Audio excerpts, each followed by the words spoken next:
The Electronic Journal Center is really geared more towards graduate and professional level audiences.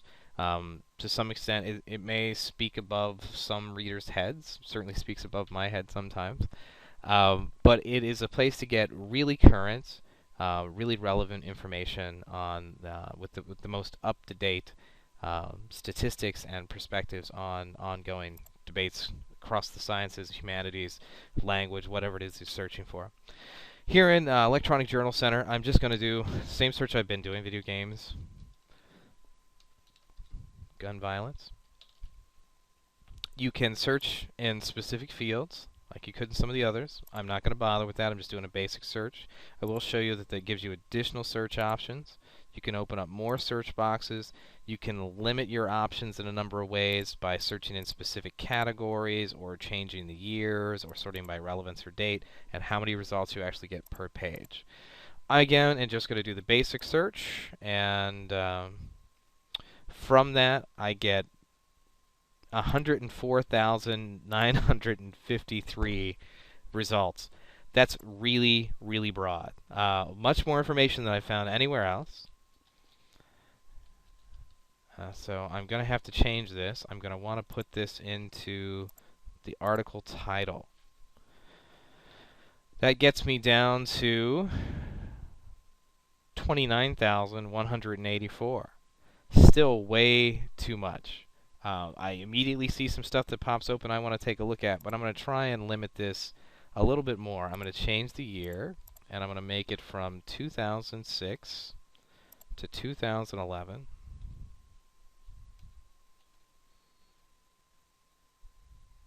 And I want it by, oh, I'll leave it by relevance, I guess. And we're going to search for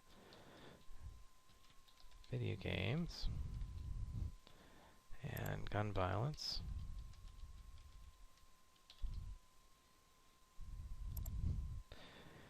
And I'd love to think of a third term to use here. I'll search for study and see what I get. I'm going to put this back into the title. And I want that in the title as well. And we'll see what we come up with. Nothing better. Let's make this any field and search again. Still nothing. Well, I don't know what is happening exactly, but for some reason it seems like it's not letting me do the year search. So I'm going to take the years out. And let's see if I can find something with video game, violence, and study in it. That gets me down to 6,635. Still more than I would want, but I can at least kind of start digging through the top here and see what I can find. So let's take a look at this first one. It is from April 2011, so it just came out last month. We can take a look. Can I see the actual JPEG? I guess I can't see more than what it has there. Well, what is it telling me about this? First of all, it tells me that I can get the full text of this. It's coming out of the Journal of Youth and Adolescence. It's from page 377 to 391, so it's about 14 pages long.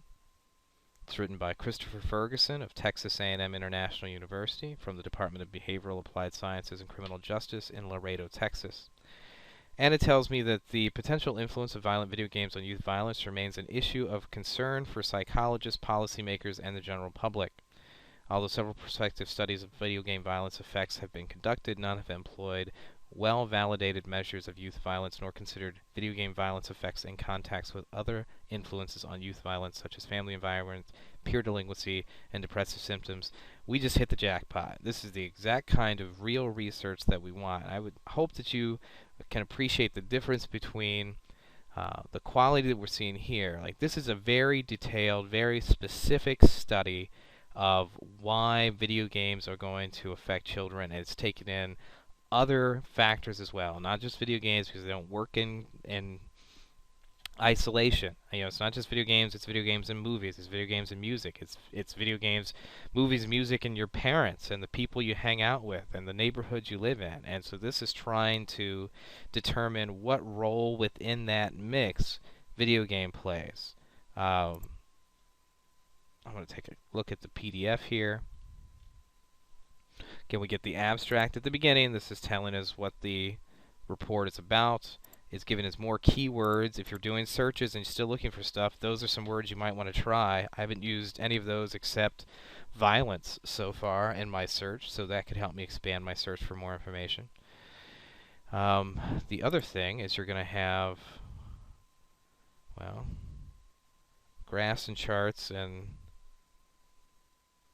equations I don't understand as I first look at them, but hopefully they explain them as you go through it. What I really want to get to is here at the bottom. And again, he has a references list, and these are all the different sources that he used as he wrote the article for the journal. Lots of these have URLs. I could just click on those and go to it. This tells us a little bit more about who he is. So this would be a great source. And there are plenty more. Criminal Justice and Behavior Journal, Journal of Broadcast and Electronic Media. All of these are written by experts in their field doing current research on the topic. So it's not someone's basic opinion. It's not something from 70 years ago or 10 years ago or 15 years ago that doesn't equate to us anymore. It is information that we can use right now. The only one I see here that's a little old, that's December 2003. The rest of these, see 2008, 2005 is getting a little old at this point. But you get the general idea. Lots of information. If we look through this Christopher Ferguson's popped up several times. So he is out there researching this, writing about this, and that makes him at least someone we might want to pay attention to. So that is how to do a search in Electronic Journal Center. Sorry for the little hiccup on trying to search with the years. I'm not sure what caused that, but like anything else, when you're doing a search online, you're going to run into some problems, and some things aren't just going to work the way you want them to. So that brings to a close the Electronic Journal Center section, and we're going to now take a quick look at LexisNexis.